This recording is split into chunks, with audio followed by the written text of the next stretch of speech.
I'm keeping the fan on. The fan is staying on. If you hear like a sound in the background, that's a fan because it's hot as balls in here.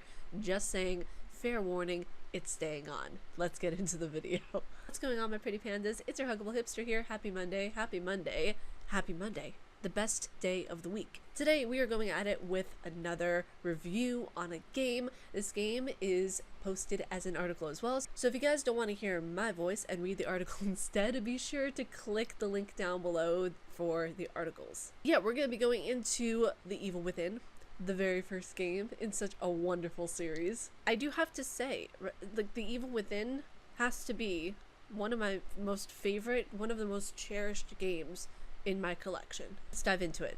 Let's dive into the manipulation of the mind from The Evil Within. So imagine this.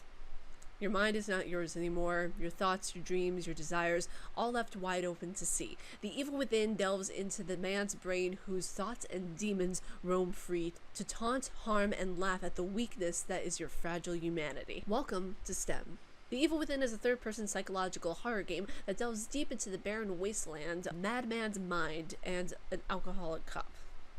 Yes, I said it. An alcoholic cop. What else is new? The game is centered around the protagonist Sebastian Castellanos, who is trying to find and protect a psychiatric patient named Leslie. I should also mention that this game was directed by the same director of Resident Evil, Shinji Mikami. So there are a lot of sprinklings of the game Resident Evil throughout this one, which I think is absolutely awesome. The game has a beautiful yet creepy atmosphere with a thoroughly executed storyline. Yes, there may be a cliffhanger at the end for anybody who hasn't played it. There's a cliffhanger at the end, but it's the kind of cliffhanger that makes you think instead of leaving you in complete despair. This game, one of the unique things that I found was how GameWorks created the save points. When you're past the first part of the game, which is just a battleground of question marks and chaos, you make it to an abandoned hospital collecting these strange jars of brain juice, which I found hilarious at first. And you're having a nurse who is a little too calm for my taste escort you to a treatment room. Now this is where you get acquainted with a machine that hooks up to your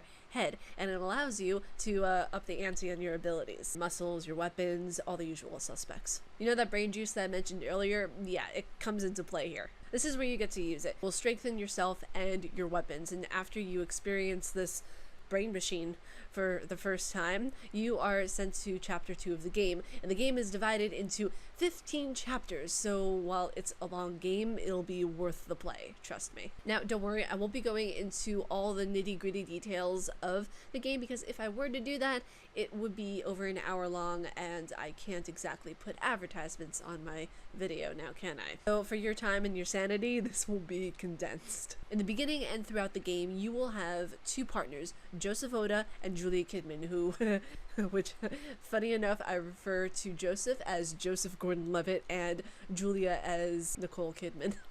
Throughout the game, you will have to save them repeatedly, just like you had to save Ashley in Resident Evil 4.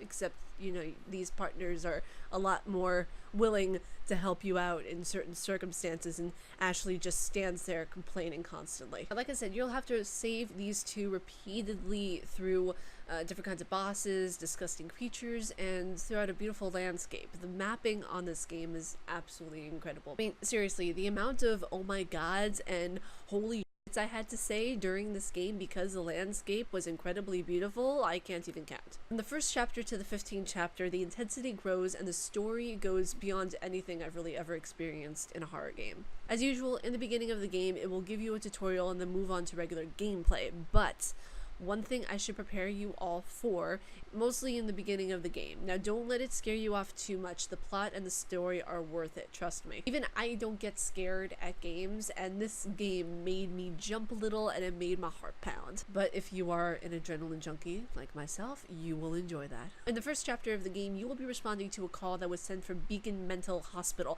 where we see our protagonist, Sebastian, stroll in. Now he meets Joseph at the top of the hospital staircase, and this is where we see our first glimpse of a Resident Evil Easter egg where Joseph says, "Stay sharp." My Resident Evil fans out there will know that that's what Wesker said to both Barry and Jill as they walk off into the main dining hall of the mansion in the very first Resident Evil game. Now, if a guy in a mask carrying a chainsaw wasn't enough, imagine running from said guy covered in blood and human bits. But after that part is over, the nightmare truly begins, and in chapter 2 we're greeted with fire and our first zombie, like in Resident Evil. We have the famous zombie head turn.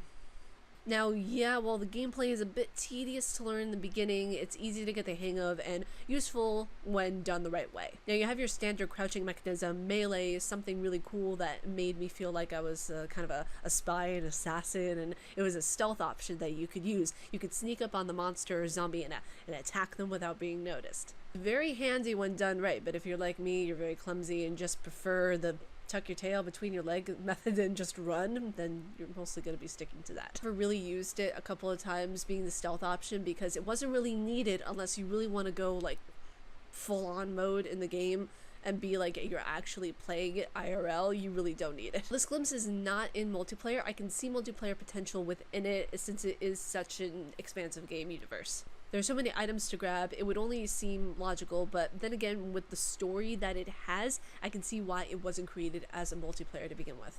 Now let's move on to more of the story where we encounter this brilliant psychopath named Ruvik. He has to be one of my favorite characters in this entire game. Yes, Sebastian is good looking, he's suave, fast thinking, and good with a crossbow, but Ruvik's character is genius. It was so well written that I was so mesmerized and enthralled with his performance. In my opinion, Ruvik carried the story. He made it what it is. Now let's get into a little bit of the psychology, because as someone who studied psychology in college, oh my god.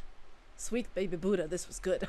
Now, in my history of playing video games, I've not found a game that has used this much psychology in regards to character development and guiding a story along as this one has. As far as terms go, as far as different kind of ways that psychology is really used to describe a sickness or an ailment or something done within the brain, this one does a very accurate job of presenting psychology in the right way. Now, the one that truly brings it all to life is the character Ruvik, and you truly see the madness of the game come through him. It's his mind that everyone is experiencing, so it's only fair that Ruvik's selfish in his endeavors to a certain extent. In far of being selfish in his endeavors in what he wants people to witness, and then that's the really cool part. It's funny how he's showing people the ugly side, the side that's damaged and frozen in what ifs. One thing that I really did enjoy was the tune Claire de Lune that played at every save point. It was actually a song that Ruvik would play later in the game. Yes, I did nerd out a lot at that.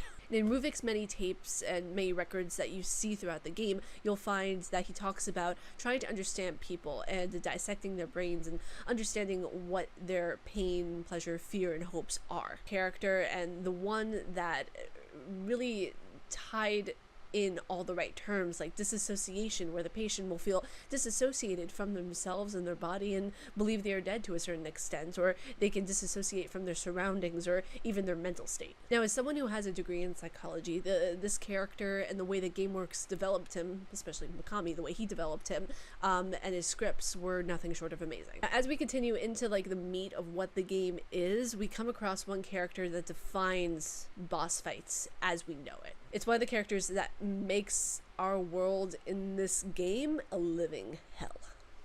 And you all know who I'm talking about. It's the box head. Character that made me rage and sass to a whole nother level, honey. This is a character that never dies. Seriously. I thought he would in some point, but no, he doesn't. He just keeps on living. He keeps living his best life. Now, just a fair warning for those who want a quick kill for the double team box head thing that you encounter somewhat near the end of the game. Not close, but it's somewhat. It's like around chapter 12 or 13, I think. You use a few explosive rounds and use your agony crossbow with some shots from a shotgun, and you should be good. Now, as far as the end of the game, depending on what difficult level it is, it's very easy. You get to go into a head-to-head battle with Ruvik, and it's interesting because with Ruvik the monster, you get to shoot just a buttload of explosives at him. It's kind of like at the end of Resident Evil 1 where you're just shooting a bunch of stuff at the tyrant. Now, there's a cutscene that in the end that suggests Ruvik invaded Leslie's body, but we'll never know. And that's a thing where I was questioning in the very second game, well, is this fancy schmancy dude actually like Leslie but grown up? But it wasn't, and I thought it was going to be that, so.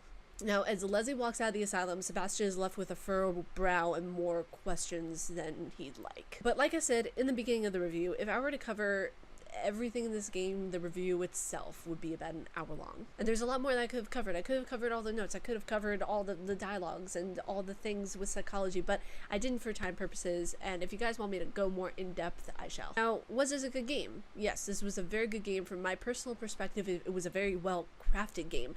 GameWorks could have done a bit better with fleshing out the ending, in my opinion, but I know they wanted to keep it at a certain cliffhanger. Now, the only other issue that I had with this game was that it was louder in certain sections than others. It would increase in volume and then lower, and then I have to turn my volume up, and I'm just like, what's going on here? My ears are going to be dead by the time I'm 30.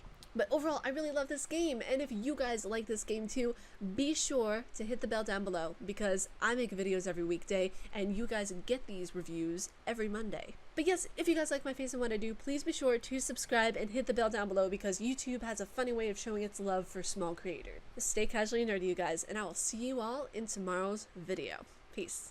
I see you